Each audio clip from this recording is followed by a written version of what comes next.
3 حاجات مهمين لازم تخلي بالك منهم كويس جدا علشان تتجنب الاستبعاد من تحدي استشاري التصميمات. ولو ما تعرفش تحدي استشاري التصميمات فده تحدي بيتعمل بشكل اسبوعي، بينزل بريف على التليجرام او على الديسكورد، اللينكين هتلاقيهم تحت في الديسكريبشن، تقدر تدخل معانا وتشوف التحدي الجديد اللي شغال عباره عن ايه عن طريق الفيديو اللي احنا هنتكلم عنه النهارده او اللي انت بتسمعه دلوقتي حالا. فعايزك تركز معايا جدا، كوبايه القهوه تمام ويلا بينا يا فنان. بعد حلقه استشارة تصميمات ما بتتذاع تقريبا بنص ساعه كده بتلاقي في لينك اتبعت على التليجرام دايركت يقول لك في تحدي جديد عن كذا، وده اللي قدامنا دلوقتي حالا. التحدي الجديد لاستشارة تصميمات تحدي وي مثلا اللي هو المصرية للاتصالات، لينك التحدي او لينك اللي عليه البريف بمعنى اصح، ولارسال المشاركه او لينك المشاركه بتلاقيه موجود بشكل دايركت كده. يعني خلينا نشوفه مثلا لينك التحدي نفسه لما بينزل بيكون شكله ايه. فمثلا لما تخش بتلاقي البريف بالشكل اللي قدامك ده، صورة المنتج نفسه اللي عليه التحدي، ونركز ان احنا ناخد نفس المنتج بنفس تفاصيله، هو نفس الصورة اللي موجودة ديت. ممكن تجيبها بهاي كواليتي مفيش مشكلة، بس لازم تاخد نفس الحجم كمان. في ناس بتجيب حجم اكبر، في ناس بتجيب منتج تاني خالص طعم تاني. نركز في التفاصيل الصغيره ديت عشان ما تستبعدش. بعد كده بتبدا تشوف البريف نفسه وتبدا تفتحه، تلاقي الديدلاين اوريدي. هنيجي للحته دي كمان شويه في جزئيه الرفع، في تسهيلات معموله يعني. عندك البروجكت تايب ده مثلا بروجكت سوشيال ميديا، فانت بتعتمد ان ده تصميم سوشيال ميديا، مش بتدور على الشكل، انت بتدور على الهدف من التصميم.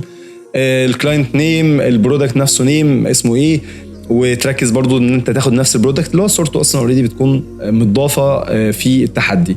الدايمنشنز، وفي ناس كتير بتستبعد بسبب حته المقاسات. ركز ان انت تعمل نفس المقاس، ما تعملوش مقاس عريض مقاس طويل، لا نفس المقاس بالظبط اللي هو 1200 في 1200.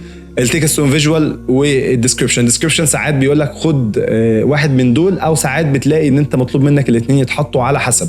فتركز برضو ان انت تقرا الديسكريبشن بشكل يعني بص، عايزك تتخيل كل سطر كده. انا بتكلم مثلا السطر الاولاني ان انت لازم تبروز كذا، لازم تخلي بالك من كذا. ابدا تخيل التفاصيل ديت هتوديك لشكل معين، هو ده اللي انا عايزه بالظبط في التحدي.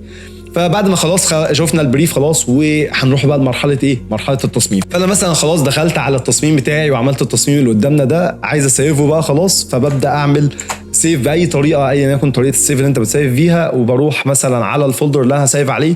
هنا بسيف الصوره. طب انا هسيفها ازاي؟ هتكتب اسمك ثنائي، يا عربي يا انجليزي، يفضل انجليزي يا عربي مش هتفرق، بس المهم تكتب اسم واحد بس. مثلا انا احمد عبد القادر، هو اوريدي مكتوب، خلينا نكتبه تاني، احمد عبد القادر. تمام، خلصت الكتابه بتاعت اسمي، سيف. بس كده بس كده. هنروح مثلا للفولدر بتاعي، فالبيس دي اوريدي انا اهوت موجود معايا، وادي الصوره بتاعه المشاركه. هروح عندي على لينك الرفع اللي هو المفروض اصلا محطوط معايا. فمثلا ولنفترض ان انا هروح على تحدي مشروع V7 ده اللي ساري دلوقتي وقت التصوير، لكن مش معنى كده ان هو ساري وانت بتسمعه يعني. اول ما بندخل على التحدي بنلاقي البانر اللي قدامنا ده، تحدي مشروع V7، استحضر روح المنافسه واملأ روحك بالقوه. صديقي بشجعك شويه كده، انت الان على اعتاب منافسه شرسه حرفيا في تحدي استشارة تصميمات. لو ضغطت هنا هيوديك على البلاي ليست بتاعت استشارة تصميمات. وتذكر دوما انك ديزاينر ومفيش منك اتنين، دي حقيقه، واتمنى لك التوفيق من كل قلبي. نخش على المرحله اللي بعدها، بيقول لك سجل بالايميل بتاعك او الجيميل بتاعك. فانت بتعمل بس تشيك كده بوكس، او في الغالب بتعمل تشيك بوكس بس. دي اضافه اوريدي موجوده عندنا، يمكنك مراجعه البريف من خلال الرابط. لو انت عايز ترجع تشوف البريف بدل ما ترجع وتروح تشوف اللينك، لا اوريدي هتضغط بس على الرابط هيوديك للينك البريف بتاع التحدي ده اوريدي. تمام، نرجع تاني هنا. اوريدي الجزئيه الموجوده هنا ديت هيتم استبدالها بعد تصوير الفيديو. يعني اوريدي انت مش هتلاقيها، انت هتلاقي الفيديو اللي انت بتتفرج عليه دلوقتي ده مثلا موجود في الحته ديت. نخش على الجزئيه اللي بعد كده، اكتب اسمك الثنائي وهل لديك اي تعليق لارساله. ده جزئيه لو انت عايز تبعت لي رساله بشكل برايفت، اللي هو مثلا يا استاذ احمد في كذا كذا كذا كذا، يا باشمهندس انا عندي كذا كذا، عايز اسال على كذا، عندي مشكله بواجهها في كذا، ممكن تعمل عنها فيديو. ايا يكن الجزئيه ديت اختياريه وليست اجباريه، فمش مطلوب منك في كل مره تبعت التحدي بتاعك انك تكتب اسمك هنا. المطلوب فعلا انك تكتبه زي ما عملنا كده هنا بالظبط في الصوره، على الصوره نفسها هنا كفايل. تمام، ليه؟ لانك لما تيجي ترفعه هنا اضافه ملف وتيجي تختار الصوره كده وتبعتها، الصوره هتوصل لي باسمك. الاسم اللي انت بتكتبه فوق ده بيجي لي مع الرساله اللي انت بتكتبها هنا، ومش مطلوبين يعني. هتلاقي مش عليهم تشيك بوكس، التشيك بوكس موجود هنا اهو على رفع المشاركه، وهتلاقيها على تسجيل بالبريد الالكتروني. اكتر من كده انا مش هحتاج. تمام، خلصت هنا، هو هنا اوريدي بيدي لك داتا، ودي بيتم الابديت عليها كل 24 ساعه. كل يوم بالليل كده بدخل شوف في كام مصمم شارك. يعني مثلا لحد النهارده التحدي ده شارك فيه 70 مصمم حتى الان، وده اكبر عدد لحد دلوقتي. يعني ما شاء الله العدد بيزيد، فممكن قدام تلاقيه بقى 100 200 اكتر، الله اعلم يعني. ومتبقي 2 يوم، فانا مثلا بكره هتلاقي متبقي 1 يوم، بعده خلاص اخر يوم خلص خلاص. هتلاقي مثلا انا جبت لك مثلا مثال عليها، هتلاقي ان مفيش اصلا مكان للرفع. فمثلا ده تحدي خلص خلاص ونزل اصلا اوريدي، هتلاقي المكتوب انتهى التحدي، يمكنك المشاركه في التحدي الجديد.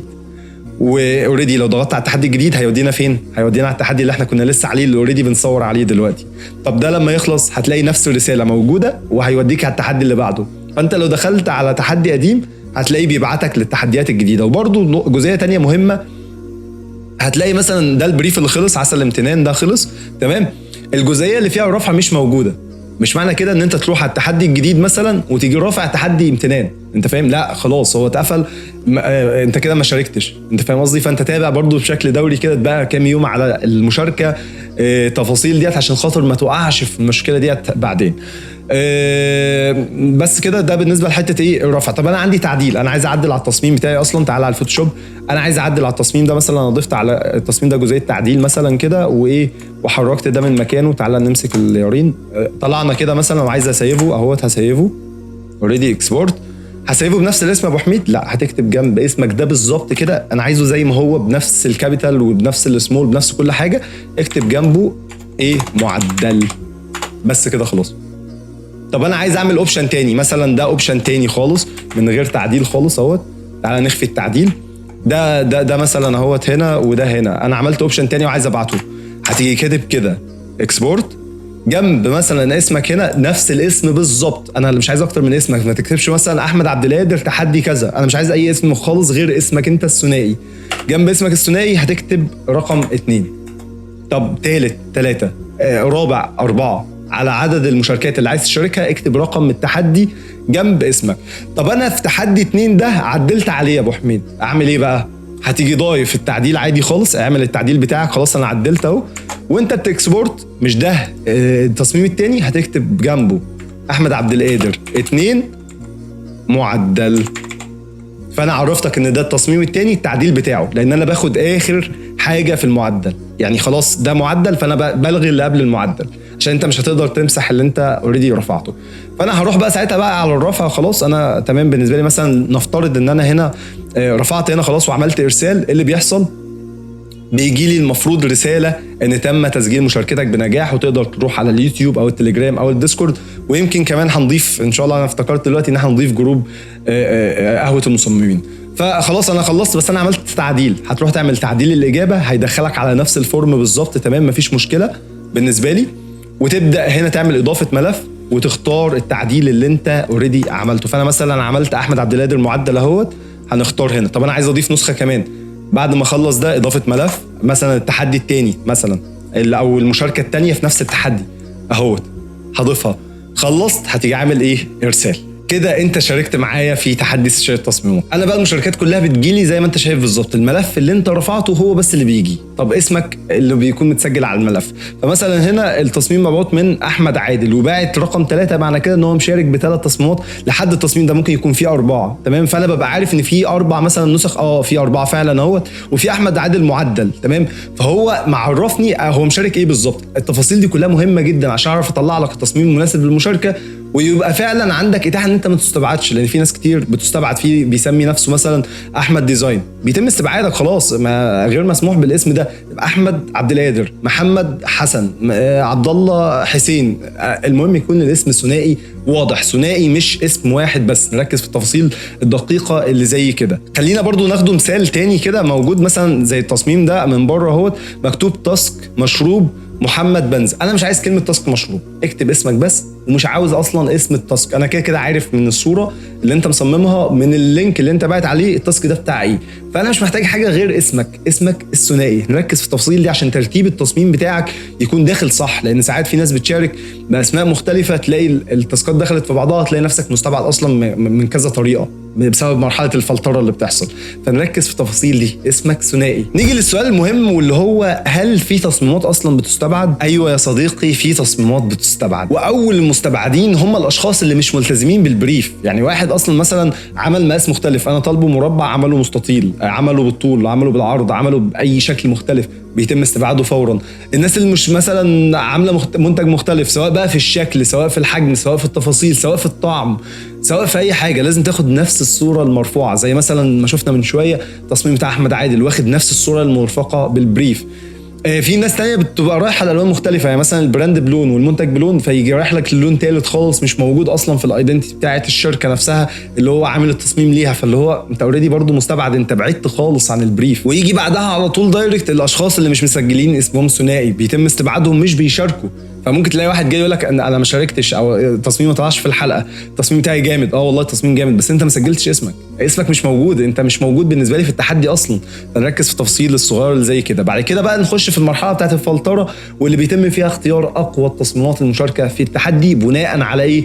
بناء على اقربهم للبريف. فركز جدا ان انت تجيب فكره اقوى من التصميم، يعني ما تدورش على التكنيكال قوي على قد ما انت بتدور على الفكره اللي انت بتقدمها اصلا في التصميم بتاعك. اساسا اختيار الفائزين نفسهم اللي بيطلعوا مركز اول او تاني او تالت بيكون الاقرب للبريف والاقوى في التصميم. اللي بيجي في المرحله الاولى الاقوى في تنفيذ البريف، الفكره القويه، مع حتى لو تنفيذك كان ضعيف ومثلا كلهم منفذين قوي من غير فكره، فانت بتكسب معانا. فركز قوي على فكره الفكره، دور على فكره قويه تقدر تنافس بيها فعلا بقيه المصممين ال70 تصميم اللي بيتقدموا، او المصمم سوري اللي بيقدموا لحد دلوقتي. ركز قوي ان انت تجيب افكار تقدر تنافس بيها حرفيا في تحدي استشارة التصميمات.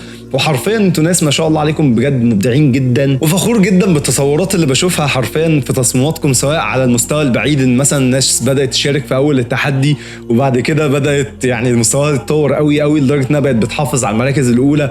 ناس بتخش لي بشكل دايركت يقول لي بجد قد ايه احنا بنستفاد جدا منك وحاجه كده، والله العظيم بجد بتدخلوا عليا يعني على قلب السعاده بطريقه كبيره جدا ما تتخيلهاش. فربنا يديمكم ليا وربنا يوفقكم ويعني يوصلكم لكل اللي تتمنوه ان شاء الله. ولو انت لسه اول ما تتفرج عليا فما تنساش تنزل تعمل سبسكرايب وتفعل زر الجرس عشان يوصلك كل الفيديوهات اللي جايه. تروح تشوف الفيديوهات اللي فاتت، لان كل فيديو ايا كانت السلسله مفيد بطريقه ما، هتستفاد منه بشكل او باخر. فما تضيعش على نفسك الاستفاده ديت يا صديقي، وما تراكمش عليك فيديوهات، وروح شوفهم بسرعه عشان تلحق تطور معانا في اللي جاي. ومفيش فيديوهات بتتعاد، هتلاقي دايما الكونتنت اللي اتحصل او اللي نزل مش بنعيد الكونتنت بتاعه تاني، لا بتلاقي في حاجات جديده، واحنا اوريدي ماشيين اصلا باستراتيجي معينه في التعليم، وان شاء الله اخرها خالص هيكون فاست ارتس وكده. فيعني عايزك تستفاد قدر الامكان باللي بيحصل حاليا، وبالتوفيق ليكم في التحديات يا اصدقائي العزاز. والسلام عليكم ورحمه الله وبركاته.